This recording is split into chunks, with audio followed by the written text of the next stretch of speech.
I'll let Pete and Stephen Miller say something, and we'll take a few questions from the reporters. So, Mr. Secretary. Thank you, Mr. Vice President. I'll just start by saying yes and amen to everything you said. The American people, the residents of D.C. deserve a safe and beautiful city. That's our mission. That's what every one of these captains, lieutenants, staff sergeants, specialists, privates, they're here because they're patriots who serve the country and believe we deserve a beautiful, safe capital. And when I talk to all of them, Stephen, we've all had a chance to talk to them, they're proud of this mission. They're proud to be a part of making sure law and order is established here in the capital. We're resourcing with everything they need, working with our law enforcement partners. So the National Guard, the Defense Department is proud to be standing with you and the President in ensuring we have a safe capital that is beautiful and the residents can come visit. And we're committed to this mission just like the one at the southern border and in Los Angeles. Our law enforcement officers deserve to be able to do their job safely, and American citizens, putting American citizens and our country first, is something President Trump has emphasized from the beginning. So thank you to these troops. I know I always liked a good cheeseburger when I was in uniform, so hopefully we could deliver a few of those. It's an honor to be here with you, and also Steve, thanks for everything you're doing.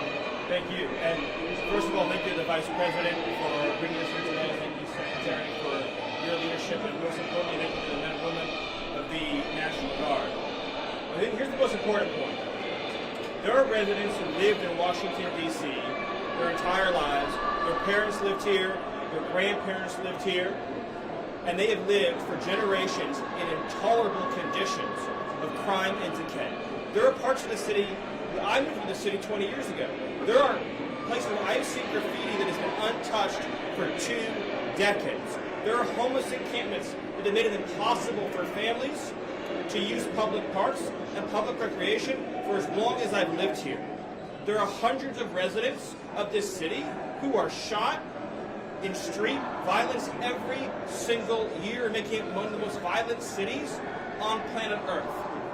And for too long, 99% of this city has been terrorized by 1% of this city. And the voices that you hear out there, those crazy communists, they have no roots, they have no connections to the city, they have no families they're raising in this city, they have no one that they're sending to school in this city, they have no jobs in this city, they have no connections to this community at all. But they're the ones who've been advocating for the 1%, the criminals, the killers, the rapists, the drug dealers. And I'm glad they're here today.